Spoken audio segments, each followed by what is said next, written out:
আমার কল্যাণ। মহাপুরুষ শক্তি প্রদান করে দিলেন সমস্ত ভক্তের কাছে, আর তারাই গিয়ে আবার প্রচার করতে লাগে। আমাদের পরম্পরাতে এইগুলি আমরা দেখি। তাহলে হরিনামে, একবার হরিনামে যত পাপ হয়, পাতকের সাধ্য নাই তত পাপ হয়। যত পাপ খতম করতে পারে পাপী বা পাতকের সাধ্য নেই তত পাপ। এতখানি হরিনাম শক্তি, তবু জীব বোঝে না। ওই সামান্য ইন্দ্রিয় তর্পণের লালসায় এই গত মাস, পুরুষোত্তম মাস, তাকে গুরুত্ব দিতে পারছে না। তারপরে একাদশী, তাকে গুরুত্ব দিতে পারছে না। বিনা পয়সায় অবশিষ্টটাই মাঝে সাঝে গুরু প্রদত্ত মালাকে একটু জপ করবো, সেটাও রুচি আসে না। মোবাইল নিয়ে ঘাটবে, তবু মালায় আসবে না। বেশিরভাগ লোককে এরকম দেখে। মান কথা, কুকথা, পরনিন্দা, পরচর্চা, তাই নিয়ে সব সময় কাটাবে, কিন্তু মালা জপ করবে। নাম রূপে কলিকালে কৃষ্ণ অবতার, কৃষ্ণ কলিকালেতে নাম রূপে অবতীর্ণ হয়েছে। নাম হইতে হয় সর্বজগৎ নিষ্ঠা, অতএব কলিযুগে নাম যোগ্য সার, আর কোন কর্ম কইলে নাহি পায়। আর কোন কিছু দ্বারা তো উদ্ধার হয়। শিবের ভক্ত হোক, কালীর ভক্ত হোক, মনসার ভক্ত হোক, দুর্গার ভক্ত হোক, যে ভক্তে দেহ যখন ত্যাগ করে শ্মশানে যাওয়ার সময় ওই হরে কৃষ্ণ হরে কৃষ্ণ, সারা রাত কালী পুজো করলো, সকালবেলা যা দিচ্ছে মা কালীর প্রতি একবার কি কালী কালী বলো, কি বলে? কেউ বলতে, কথা বলতে জানে না। কালী মাতা কি, কালী মাতা কি জয়। কেন মা কালীর প্রতি একবার হরি হরি বলো, এইটাই তো বলে। 7 দিন ধরে দুর্গা পুজো করলো, মা দুর্গার প্রতি একবার হরি হরি বলো, সেই ঘুরে ঘুরে ঘুরে। মনসা পুজো করলো, মা মনসার প্রতি একবার হরি হরি বলো। তাহলে সারা জীবন নানান দেবকে পুজো করে লাভ করতে, সেই হরিনাম ছাড়া যখন গতি নাই। সময় নষ্ট না করে বুদ্ধিমান জীবগণ এতটুকু সময় নষ্ট করবে না। এতখানি মূল্যবান এই সময়, জীবনের এক মুহূর্ত সময় যদি যায়, কোটি কোটি মুদ্রা দিলেও পাবে না টাকা। যে সময়টা যে নষ্ট হয়ে যাচ্ছে, লক্ষ কোটি টাকা দিলেও এই সময়টা আর ফিরে আসবে। আমৃত্যু যত সময় দেহ ত্যাগ না হচ্ছে, আমার জন্য এইরকম অনুকূল পরিবেশের মধ্যে জীবনটা কাটে, এরকম প্রার্থনা রাখছে। কিন্তু দুর্ভাগা যারা, দুর্ভাগা না বুঝে কৃষ্ণ লীলা তত্ত্ব সার, শুকর যেমন না চেনে মুক্তার হার। দুর্ভাগা যে সকল ব্যক্তি এই পরম সত্য, পরম বাস্তব জিনিসটাকে তারা গ্রহণ করতে পারে। একটা শুকর, সে তো নর্দমায় আশেপাশে আগানে বাগানে নোংরা খেয়ে বেড়ায়, তার সামনে একটা কোটি টাকা মূল্যের মণি মুক্তার হার সামনে ফেলে দেবে, ও সুখে টুকে চলে যাবে। এর মধ্যে কিছু নর্দমার মধ্যে ভালো মাল আছে। এগুলো হচ্ছে দুর্ভাগ্যের লক্ষণ। এরকম ভালো জিনিসটা তারা নিতে পারে না। কিন্তু আমরা সবাই তো ভগবানের কি না নিতে পারার কি আছে? ভগবান বলছেন, অর্জুন ভগবানকে জিজ্ঞাসা করছেন, হে প্রভু, তোমার মহিমা এত সুন্দর, এত ভালো, তোমার এই লীলা কথা একবার শ্রবণ করলে কি উদ্ধার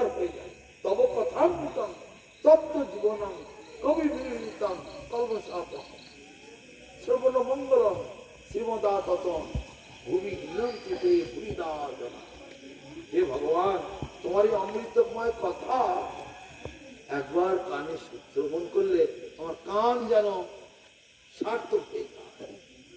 কর্ণরন্ধ্র পথ দিয়া হৃদি মাঝে প্রবেশিয়া বরিশায় সুধা অনুভব। এত মূল্যবান, এত অমৃতময় তোমার কথা। তত্ত্বের জন্য নাম মানে তিলতাপ জ্বালায় জ্বলে পুড়ে বলছে যে সকল জীব যদি হরিকথা শ্রবণ করে, ভাগবত কথা শ্রবণ করে, তার তিলতাপ জ্বালার যন্ত্রণা সব ধুয়ে মুছে পরিষ্কার হয়ে যায়। তাই গৌর কিন্তু হে ভগবান, জগতের অধিকাংশ মানুষ এটা কেন গ্রহণ করছে না? বিরাট আশ্চর্যজনক প্রশ্ন। তখন ভগবান বলছেন, শোনো অর্জুন, তুমি না বাড়ি চলে এসেছো? বর্ণি মানে আগুন, এই বৈশাখী দিলে বাড়ি যেখান থেকে ধোঁয়া উঠছে মনে করে জানতে হবে সেখানে আগুন আছে। এই তো একটু পরে চলে আগুন না থাকলে ধোঁয়াটা আসবে। তুমি না প্রিয়াকে হ্যাঁ, ঠিক আছে। বর্ণি যথা দর্শ বলে হ্যাঁ বলছি দুধ দিয়ে গেছে। যত্রপেনা প্রীত গর্ভস্থ তিনি দাম আপ্লুত। ও একটা কাজ করো না, গোপালের তোমার দ্বারা খাবারগুলো যেমন নামিয়ে আগুন ওটা আবৃত দুটো করে থাকে, বিস্কুট দিয়ে দাও না। ময়লার দ্বারা দর্পণ আবৃত দুজনকে থাকে, দুটো করে 4টে বিস্কুট দিয়ে আয়নার দেবে উপরে মা। যদি ধুলো জমে যায় আর সেই জলটা আয়না পাল্টে চলে দেবে। যাবে। ঠিক আছে আমি রাখছি। তাহলে হুম। তোমার দ্বারা আগুন আবৃত থাকে, ময়লার দ্বারা দর্পণ আবৃত থাকে, গর্ভস্থ শিশু জরায়ুর দ্বারা আবৃত থাকে। দেখা যায় তেমনি আমার এই মমই মাংস জীবলোকে জীবভূত সনাতন, এই জীব কোটি কোটি আমার অংশ, কিন্তু তারা অঙ্গমুখ হয়ে আছে কেন? ওই যে বলা হলো আগুন যেমন ধোঁয়ার দ্বারা আবৃত, আয়না যেমন ধুলোয় আবৃত, মাতৃগর্ভে শিশু আছে জরায়ুর দ্বারা আবৃত, সেরকম অজ্ঞানের পর্দা দিয়ে তাদের জ্ঞানটা আবৃত করে রাখা। অজ্ঞানের পর্দা দিয়ে, যাকে বলে অবিদ্যা বা অজ্ঞান, সে অজ্ঞানের পর্দা দিয়ে তাদের জ্ঞানটা আবৃত। তাই সে অজ্ঞানের পর্দাটা কেন দেওয়া হয়েছে? যেহেতু কৃষ্ণ বহির্মুখ হইয়া ভগবাঞ্ছা করে আর নিকটস্থ মায়া তার চাপ করে, ভগবানকে ভুলে গিয়ে যে এখানে ভোগের চেষ্টা করবে, তখন মায়া তাকে গলায় জড়িয়ে নেবে। আবার ভগবান আর যেটা বলছেন, দৈবী শেষা গুণময়ী মম মায়া দূরত্বয়া মামি বুঝে প্রপদ্যন্তে মায়া মেতান কারদিকে। আমার এই গুণময়ী মায়া অতি বিচিত্র, অতি শক্তিশালী। দৈবী শেষা গুণময়ী মম মায়া দূরত্বয়া, ব্রহ্মা পর্যন্ত হেরে গেল, শিব পর্যন্ত হেরে গেল, কোটি কোটি দেবী দেবতা মনি ঋষি সব মায়ার দ্বারা মোহিত। কিন্তু পরের লাইনে কি বলছে?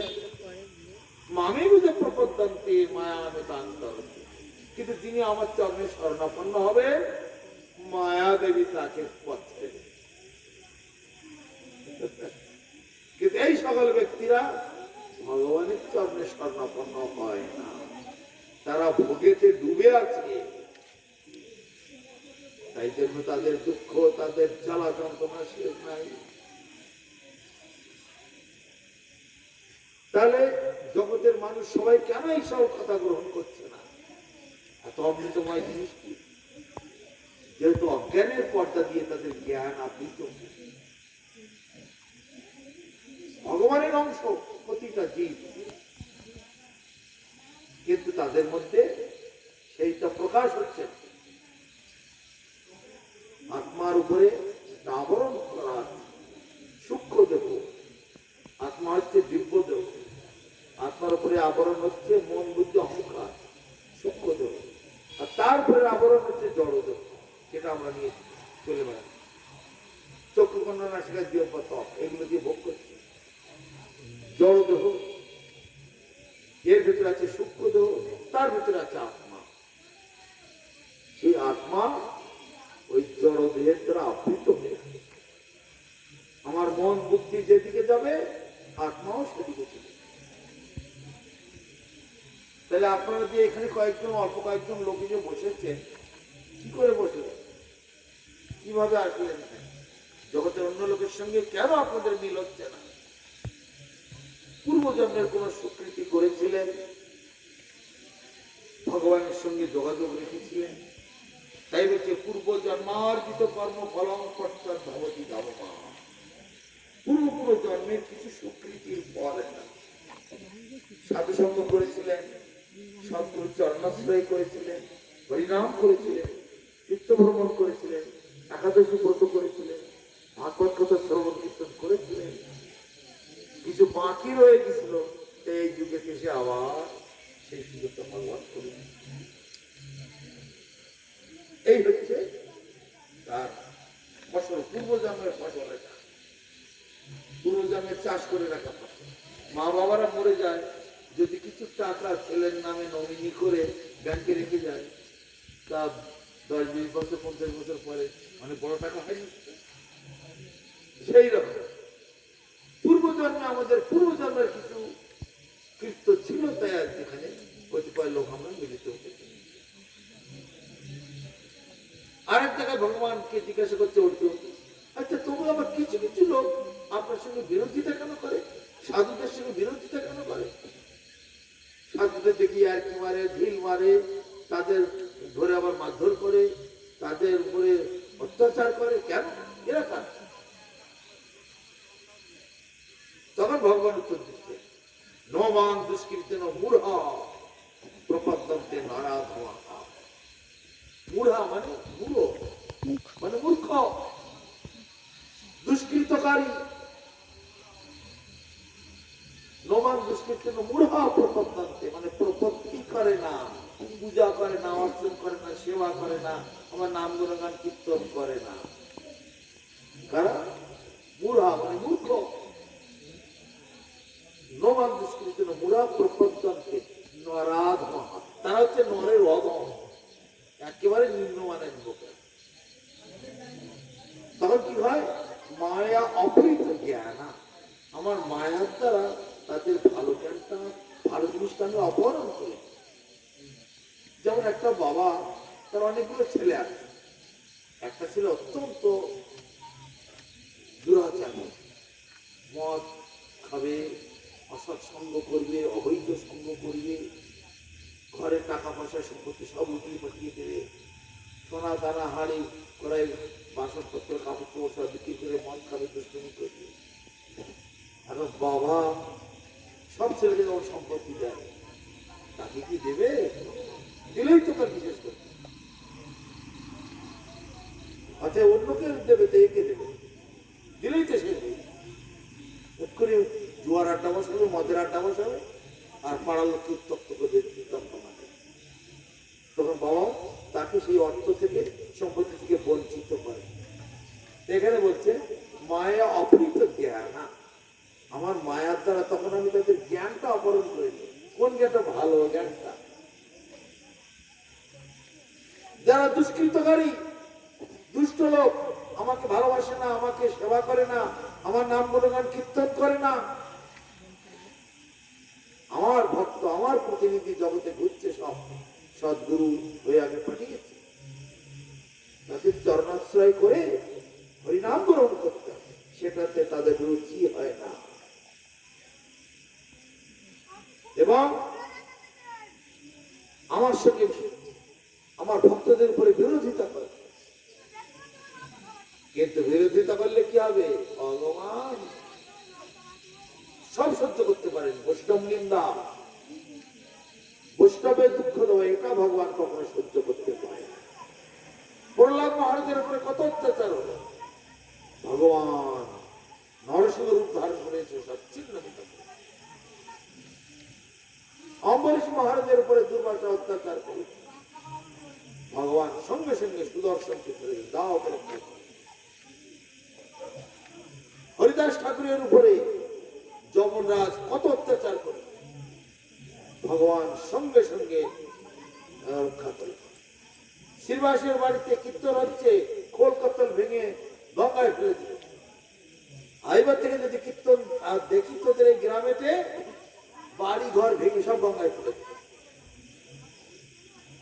এত বড় ঔদত্তকারী ভগবান রাত্রিতে নরসিংহ রূপ ধারণ করে কাজের বুকে গিয়ে বসছে। 10টা আন্ন বড় বড় লোক বের করে ছিঁড়ে খাবো আমি, আর যদি কোনোদিন আমার ভক্তের উপরে মার। গোপাল চাপাল শ্রীবাসের একটু নিন্দা করেছে। কি করেছে? রাত্রে ছাগলের মাথা আর ওই জবা ফুল, সিঁদুর, আলতা হিসাবে এনে কলার পাতায় করে তার দরজায় রেখেছে। সকলকে দেখাবে, দেখো শ্রীবাস শ্রীবাস কি করে বেড়াচ্ছে, রাত ভরে কীর্তন করে। কিরকম কীর্তন করে? তার শহর থেকে পঞ্চকন্যা নিয়ে আসে, নিয়ে সেখানে নাচায় আর এইসব মদ মাছ। সঙ্গে সঙ্গে মহাপ্রভু এত রুষ্ট হয়ে গেলেন, 3 দিনের মধ্যে কুষ্ঠব্যাধিতে আক্রমণ।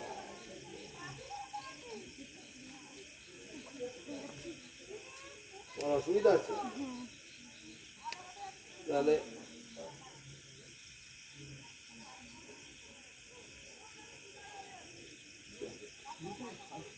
ভক্তদের কাছে জিজ্ঞাসা করো, এই নিচে ক্রিয়াকর্তার কাছে কটা পর্যন্ত চলবে। তো ভগবান তার গায়ে আঘাত করলে ভগবান কেউ সহ্য করে না। তার ভক্তের উপর আক্রমণ ভগবান সহ্য করতে পারে। দীর্ঘমণি ভগবান বিষ্ণুর বুকে গিয়ে লাথি ফেলে ভগবান পাটা জড়িয়ে দিল। ওই ব্রাহ্মণ তোমার পায়ে লাগেনি তো?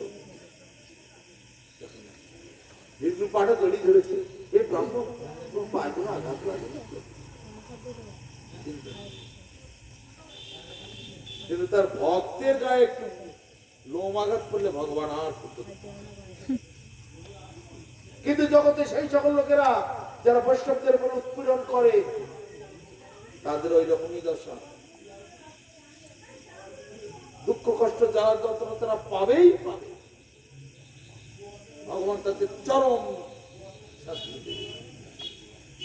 বেশিরভাগ ক্ষেত্রে আমরা দেখতে পাই বৈষ্ণব নিন্দার ফলস্বরূপ, বৈষ্ণবদের বিরোধিতা করার ফলস্বরূপ কুষ্ঠব্যাধি, তারপরে দুর্ঘটনা, হাত পা ভেঙে গেল, তারপরে দুরারোগ্য কোনো ব্যাধি হলো, তারপরে চরম ভাবেতে অন্যের দ্বারা প্রতারিত হলো, নানা রকমের দুঃখ দুর্দশা দেখা যায়। বৈষ্ণবদের উপরে যারা আক্রমণ করে, নিন্দা করে, হিংসা করে, এগুলো ভগবান কখনো সহ্য করতে পারে না। বৈষ্ণবের হৃদয়ে সদা গোবিন্দ বিশ্রাম। গোবিন্দের বিশ্রাম স্থল হচ্ছে বৈষ্ণবদের হৃদয়। গোবিন্দের হৃদয়ে সদা বৈষ্ণবের হৃদয়ে সদা গোবিন্দ বিশ্রাম। গোবিন্দ কহেন মোর বৈষ্ণব পরাণ। বৈষ্ণব হচ্ছে আমার পরাণ স্বরূপ।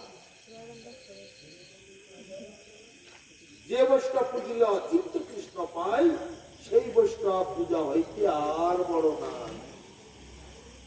বৈষ্ণব সেবা করলে, বৈষ্ণব পূজা করলে অচিন্ত কৃষ্ণ, যে কৃষ্ণকে চিন্তা পর্যন্ত করা যায় না। ব্রহ্মা, শিব, সোম, নারদ কেউ তাকে ধ্যানে পায় না, চিন্তা করে তাকে মানে জানতেই পারে না। সে অচিন্ত কৃষ্ণকে অনায়াসে লাভ করে বৈষ্ণব সেবা করে।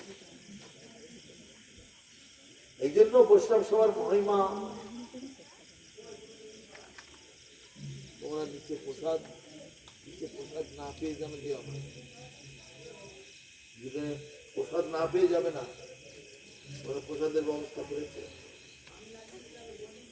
তাহলে যে বৈষ্ণব পুজিলে অচিন্ত কৃষ্ণ পায়, সেই বৈষ্ণব পূজা হইতে আর বড় নয়। আর কোনো বড় কাজ নেই। আমি অনেক সভাতে বলেছি, বড় বড় নেতারা এসে লেকচার দেয়, ব্রিগেড চলো, ব্রিগেড প্যারেড ময়দান চলো, ধর্মতলায় চলো, লক্ষ লক্ষ লোকের আয়োজন, আর এখানে আমাদের গুটি কয়েক লোক। কিন্তু এইটাই বড় অনুষ্ঠান। ওই ধর্মতলায় ব্রিগেড প্যারেড ময়দানের অনুষ্ঠান বড় নয়। ও ওর মধ্যে কিছুই নেই। তাই আমাদেরকে সজাগ হতে হবে। আজকে উত্তম প্রভু যে বৈষ্ণব সভার আয়োজন করেছে, বৈষ্ণব সবার মহিমা অনন্ত। বহু কোটি কোটি জন্মের স্বীকৃতি থাকলে, সৌভাগ্য থাকলে তবে বৈষ্ণব সেবা করা যায়। দাস আমাদের সর্বোচ্চ দাস, জীবের সর্বাই কৃষ্ণের নিত্য দাস। আর তার থেকে বেশি গুরুত্বপূর্ণ যদি বৈষ্ণবের দাস হয়।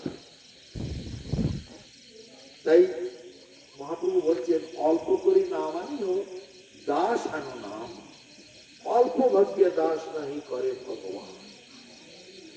অগ্রে হয় মুক্তি, তারপরে সর্ববন্ধনা, তবে সে হইতে পারে শ্রীকৃষ্ণের দাস। অত সহজে দাস হবে না, বহু সৌভাগ্যের ফল।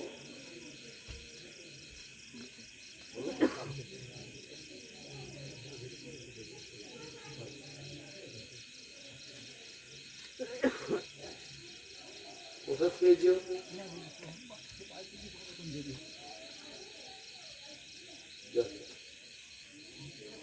আমাকেও কালকে সকাল সকাল বেরোতে হবে। তাহলে এই বৈষ্ণব সেবা অত্যন্ত এরকম শাস্ত্রতে অজস্র কাহিনী আছে। নিঃস্ব গরিব সে ভিক্ষা করে এনে বৈষ্ণব সেবা, ভিক্ষে করে নিজের বইয়ের গয়না বিক্রি করে এনে বৈষ্ণব সেবা। মরে গেলে তো গয়নাগুলো চোর টাকাতে খাবে লোকে। অন্তত বৈষ্ণব সেবা দিয়ে নিজের ভবিষ্যৎটা মঙ্গল করা, নিজের ভবিষ্যৎ ভগবানের চরণের দাসানুদাস হতে পারে, সেই চিন্তা। তো আমাদের সবসময় লক্ষ্য এই দিকে রাখা উচিত। এই যে একজন বৈষ্ণব সেবা দিচ্ছে, এই বৈষ্ণব সেবাটা লক্ষ্য করে সকলকে আমাদের চেতনা জাগিয়ে তোলা উচিত। ছাড়িয়া বৈষ্ণব সেবা নিস্তার বেশ, বৈষ্ণব সেবা ছাড়া নিস্তার নাই। জীবে দয়া নামের রুচি বৈষ্ণব সেবা, ইয়া বই ধর্ম নাই শুনো শোনা। মহাপ্রভু বলছেন, জীবকে দয়া করো, নামে রুচি আর বৈষ্ণব সেবা, ইহা বই ধর্ম নাই শুনো শোনা। বৈষ্ণব সেবার মাহাত্ম্য কেমন? এই মহাপ্রভু একসময় জিজ্ঞেস করেছিলেন, বৃন্দাবনে যাওয়ার সময়, পুরী থেকে যখন বৃন্দাবনে যাচ্ছেন, তখন ওখানে প্রতাপরুদ্র জিজ্ঞাসা করেছেন, প্রভু আপনি যে বলছেন বৈষ্ণব সেবা কথা, বৈষ্ণব আমি চিনব কি করে?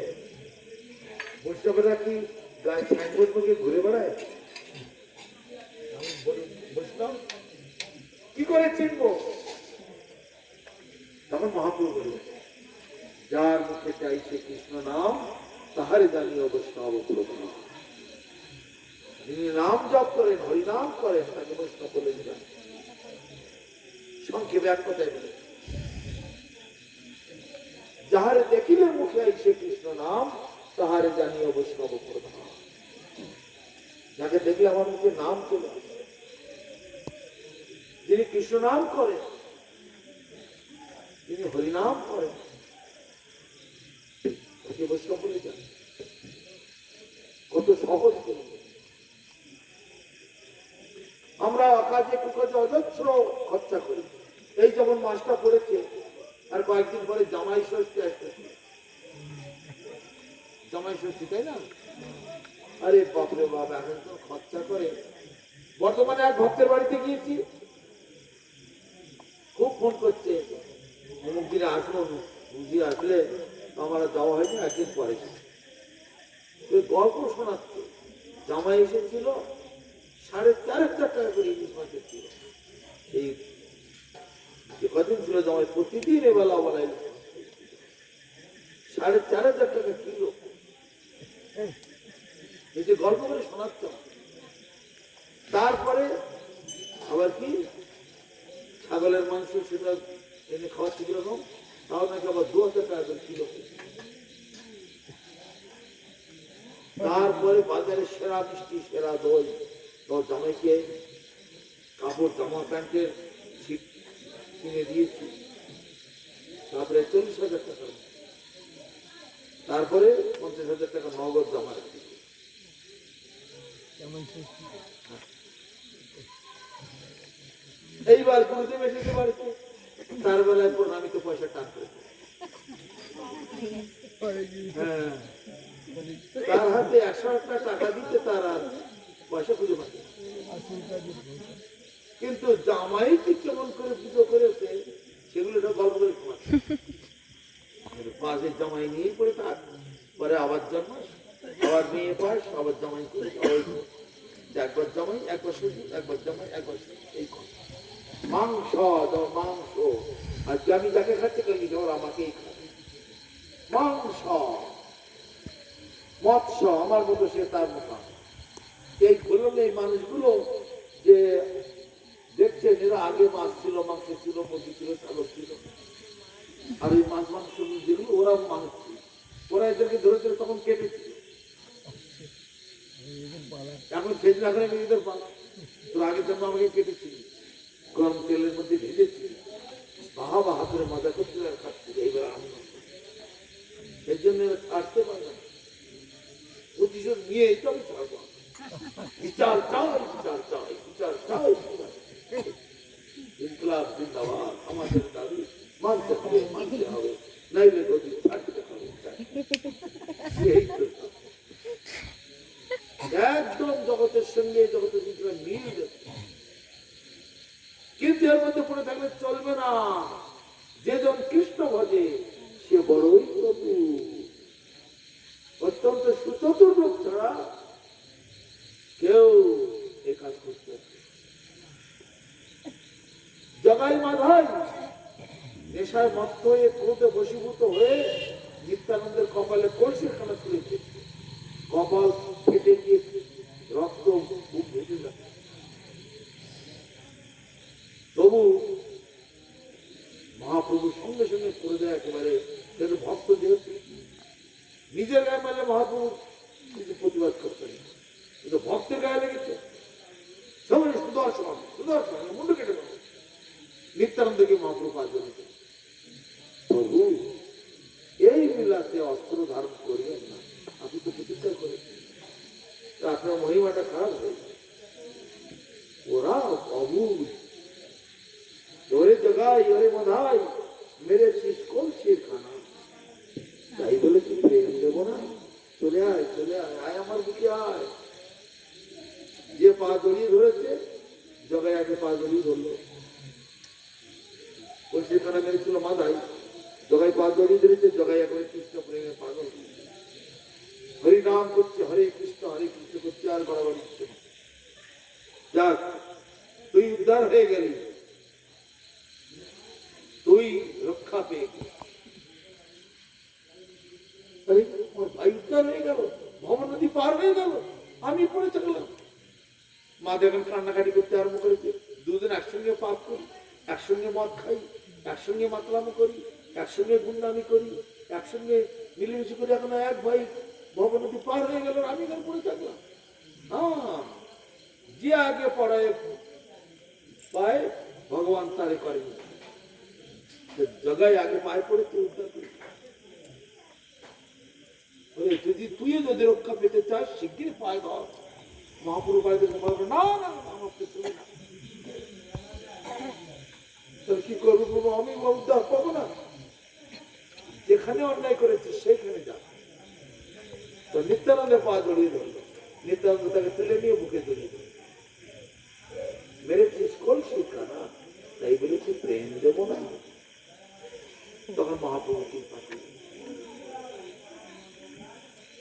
এখানে দেখছি আমরা জগাই মাধাই, কিন্তু ত্রেতা যুগে ছিল শিশুপাল ভক্তপক্ষ, তারপরে ত্রেতা যুগে ছিল রাবণ কুম্ভকর্ণ, সত্য যুগে ছিল হিরণ্যকশিপু, তার আগে ছিল বৈকুণ্ঠের দারোয়ান জয় বিজয়, এরা বৈকুণ্ঠের বাসিন্দা। ব্রহ্মার পুত্রগণ সনক সনাতন সনন্দন